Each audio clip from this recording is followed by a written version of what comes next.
नमस्कार प्रेक्षकांनो, कमळी मालिकेच्या येणाऱ्या जबरदस्त भागामध्ये आपल्याला खूप छान वळण पाहायला मिळणार आहे. कारण अन्नपूर्णा आजीच्या कपाटातून बँकेचे लॉकरची चाबी वगैरे चोरून कामिनीने इतका घाणेरडा डाव केला आहे ना. आता मात्र हे सगळं काय होणार? बँकेच्या लॉकरमध्ये दागिने, प्रॉपर्टीचे पेपर असल्याची माहिती इकडे कामिनीला मिळते आणि तिची नजर मात्र पूर्ण अन्नपूर्णा आजीच्या संपत्तीवर असते, तिच्या प्रॉपर्टीवर असते. इतकं मात्र प्रेक्षकांनो, कामिनीला हे सहज खरंच मिळणार का? अन्नपूर्णाने नवीन आता इकडे वसियतनामा तयार करून घेतलेला असतो.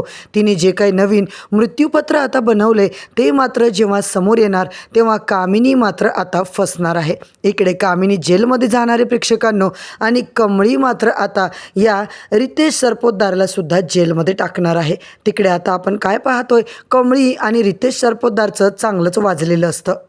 कमळीने त्याला चक्क धमकी दिलेली की नाही, संध्याकाळपर्यंत तुझं हे विजेता क्लासेस बंद केलं ना तर नावाची कमळी नाही राहणार. तुझ्यासारख्या भ्रष्ट माणसाला मी आता कशी सगळ्यांच्या जगाच्या समोर आणते ना, तू बघत राहा. पण रितेश सरपोतदार मात्र प्रेक्षकांनो अजिबात कमळीचं ऐकत नाही. तो सुद्धा मोठ्या तोऱ्यात बोलतो, अगं तुझी लायकीच काय आहे आणि तू माझं दुकान, माझा धंदा बंद पाडणार आहेस? आता मात्र कमळी म्हणते, हो आता मात्र मी तुमचा धंदा कसा बंद पाडते तुम्ही मात्र पाहतच राहा. इकडे नयनतारा ऋषीचं काहीतरी वेगळंच चालू असतं प्रेक्षकांनो. नयनताराला वाटतं कमळीच्या आयुष्यामधून आता ऋषीने निघालं पाहिजे आणि म्हणूनच ती त्याला आता दुसऱ्या देशात पाठवत असते.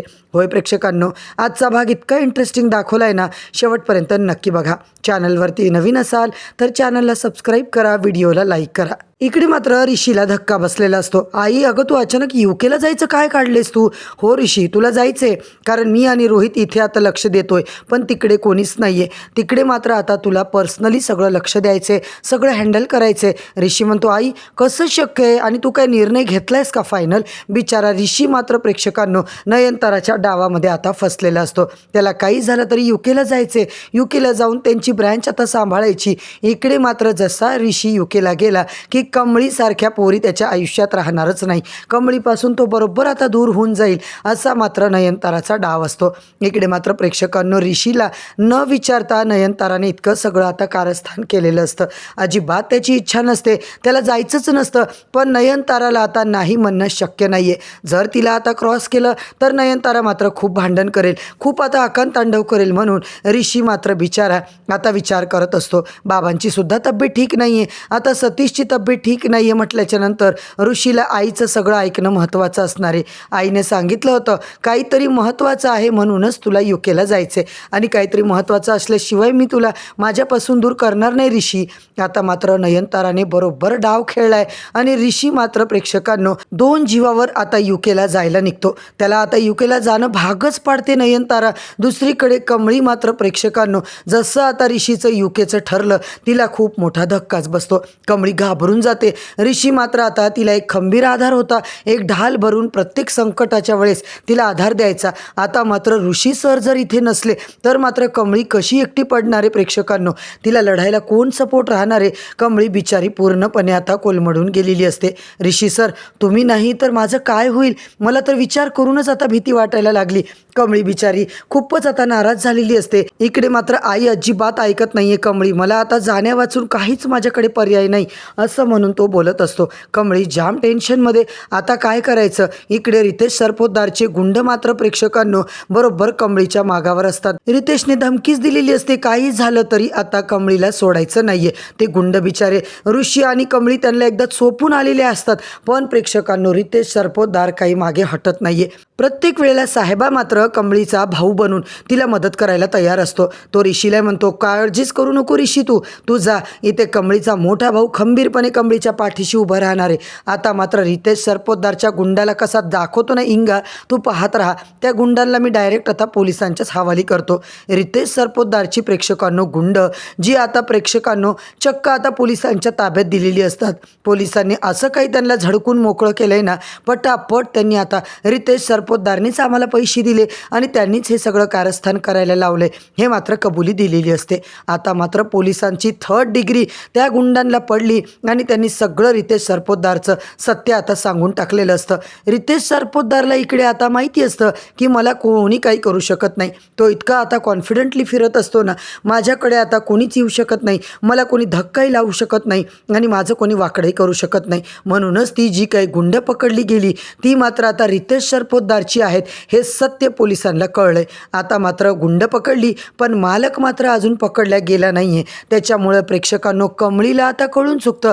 कमळीने मात्र आता ठरवलंय काही झालं तरी रितेश सरपोतदारचं सत्य सगळ्यांच्या समोर आता फायनली आणायचं आहे. दुसरं काही झालं तरी चालेल, पण ते गुंड जेव्हा बोलले तेव्हा कमळी म्हणते आता जर का रितेश सरपोतदारला पोलीस स्टेशनमध्ये आणून हजर करायचं असेल, त्याला बरोबर अडकवायचं असेल, त्याचं सत्य पुढे आणायचं असेल तर मात्र त्याच्या ऑफिसमध्ये जावंच लागेल.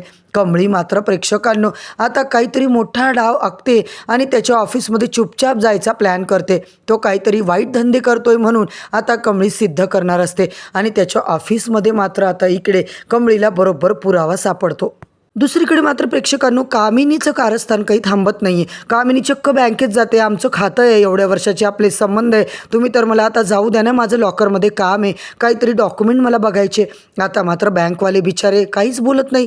पण प्रेक्षकांनो मॅनेजर मात्र आता चांगला हुशार असतो. त्याने सरळ अन्नपूर्णा आजीला फोन केला आहे, मॅडम तुम्ही इथे कामिनी मॅडमला पाठवलं आहे का? कामिनी मॅडम इकडे आल्यात, त्यांच्या हातात लॉकरची चावी आहे आणि तुम्ही आता काहीतरी डॉक्युमेंट आणायला सांगितले असं म्हणून त्या आम्हाला बोलत आहेत. इकडे मात्र अन्नपूर्णा म्हणते काय, तिच्याकडे लॉकरची चाबी कशी काय आली? मी माझी महत्त्वाची मीटिंग आहे ती झालं की सरळ आता ब्रँचमध्ये येणारच आहे.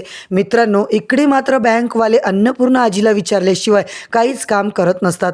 अन्नपूर्णाचा सुद्धा त्यांच्यावर विश्वास असतो, तिला खात्री असते. खरं तर बँकवाल्यांनी त्यांनी सांगूनच ठेवलेलं असतं की माझ्या माघारी शिवाय राजनच्या कुणीही आलं तरी त्यांना लॉकर, माझा अकाउंट कुठलेही डिटेल द्यायचे नाही. पहिले मला फोन करायचा किंवा राजनला फोन करायचा. आता मात्र अन्नपूर्णा खूप हुशार असते, 10 पावलं कामिनीच्या पुढे असते. लॉकर आता प्रेक्षकांनो ती जाऊन उघडते आणि तिने बघितले ऐन वेळेवरती अन्नपूर्णा जशी पोचली कामिनी मात्र गडबड करते. कामिनी आता लॉकर उघडून डॉक्युमेंट बघणार तेवढ्यात मात्र प्रेक्षकांनो हिरव्या रंगाचं काहीतरी पॅकेट मात्र तिला दिसतं. तिकडे असतं ते म्हणजे अन्नपूर्णा आजीचं मृत्यूपत्र. कामिनी आता ते घेऊन सटकणारच असते. तेवढ्यात अन्नपूर्णा मात्र मागून येऊन काय कामिनी काय चाललंय? हे लॉकर बघून तुला आश्चर्य वाटलं का? लॉकरमध्ये काय काय ठेवलं हे सगळं तुला बघायचं होतं ना, हे सगळं तुला बघायचं होतं मग मला विचारायचं ना. माझ्या कपाटातून चाब्या चोरून तू इकडे आणल्या. अगं कशाला, कुणाच्या मदतीने चाब्या घेतल्या तू? एम्प्लॉईच्या मदतीने चाब्या मिळवल्यास का तू? आता याच्यामध्ये मी काय ठेवलं माहिती आहे तुला? अगं मी नवीन मृत्यूपत्र बदललं आहे, ते बदलून ठेवलं आहे. तुला माहीत नाही आहे का, एखाद्या माणसाला न विचारता न सांगता त्याच्या वस्तूला त्याच्या लॉकरला कसं काय? अगं इतक्या बेसिक गोष्टीचं तुला नॉलेज नाही आहे का? आणि हे चोरट्यासारखं काय वागतेस तू? मला न आता खूप वाईट वाटते बघ. हे बघ ह्याच्यानंतर आता माझ्या लॉकरकडे यायचं नाही आणि कधी तू माझ्या लॉकरची चाबी देऊन टाक. कधी तू उद्या न विचारता माझे डॉक्युमेंट गायब करशील, मी कसं तुझ्यावर विश्वास ठेवू? आता मात्र कामिनी म्हणते वहिनी काय बोलतेस तू, मी काय बाहेरची आहे का? इकडे मात्र प्रेक्षकांनो मॅनेजरने मात्र फोन करून तिला जे सांगितले तेवढ्यात प्रेक्षकांनो अन्नपूर्णा आजीने आधीच पोलिसांना इन्फॉर्म केले, काही झालं तरी माझ्या लॉकरमधून जर काही गायब झालं तर मी बँकेवर केस करेल आणि कामिनीवर केस करेल. कामिनी मात्र आता पुरती अडकलेली असते. ज्या मॅनेजरना तिला आता मदत केलेली असते तो मॅनेजरसुद्धा बँकेमधलाच असतो. त्याने बरोबर आता अन्नपूर्णा आजीला खबर दिलेली असते आणि कामिनी आता मात्र फसलेली असते. आता कामिनीला कुठल्या दुसऱ्या एम्प्लॉईनी मदत केली त्या एम्प्लॉईला सुद्धा प्रेक्षकांनो पोलिसांनी पकडलेलं असतं. कामिनी आणि त्या एम्प्लॉईला आता मात्र बरोबर त्यांच्या कर्माची शिक्षा अन्नपूर्णा आजीने दिलेली असते. आपले प्रॉपर्टीचे पेपर, आपलं मृत्यूपत्र, आपलं व्हील, सगळं दागिने कामिनीच्या कचाट्यातून मात्र अन्नपूर्णा आजीने बरोबर वाचवलेलं असतं. दुसरीकडे मात्र प्रेक्षकांनो कमळी आता काय असा गेम करणारे, ते आता साहिबा तिला मदत करणारे आणि सगळ्या याच्यातून कमळी बरोबर रितेश सरपोतदारला सगळ्यांच्या पुढं आता आणणार आहे. कमळीने खूप मोठा गेम केला आहे, ती म्हणजे अन्नपूर्णा आजीची आता मदत घेतली. अन्नपूर्णा आजी आता कमळीची माफी मागतात. कमळे मी तुझ्यावर खरंच विश्वास ठेवला नाही, रितेश सरपोतदारची बाजू घेत राहिले, तो इतका चांगला आहे गं, तो असा कसा करू शकतो मला तर कळत नव्हतं. कमळी तू बरोबर होतीस बाळा, मला माफ कर. सगळे विद्यार्थी मात्र आता प्रेक्षकांनो कमळीकडून असतात. कमळीला आता थँक्यू म्हणतात. खऱ्या अर्थाने रितेश सरपोतदारचं सगळं भिंग इकडे मात्र प्रेक्षकांनो कमळीने जगासमोर आणलेलं असतं. त्याला आता चांगली जेल जेलची हवा खाऊ घालायला पोलिसांनी घेऊन गेलेलं असतं. मुलांच्या शिक्षणासोबत त्यांनी इतका घाणेरडा आता प्रयत्न केला आहे आणि हे सगळं कमळीने मात्र आता पुढे आणलेलं असतं. तर मंडळी, येणाऱ्या भागामध्ये सुद्धा रितेश सरपोतदारसारखे विचित्र लोक त्यांना त्यांच्या कर्माची शिक्षा भेटतानाच आपण पाहणार आहोत. आजचा भाग तर इथेच संपला आहे. उद्याच्या भागात नेमकं काय घडामोडी होणार हे सगळं जाणून घ्यायचं असेल तर चॅनलला सबस्क्राईब करा, व्हिडिओला लाईक करा. उद्या परत भेटूया प्रेक्षकांनो नवीन भागाच्या नवीन रिव्ह्यूसोबत. तोपर्यंत धन्यवाद.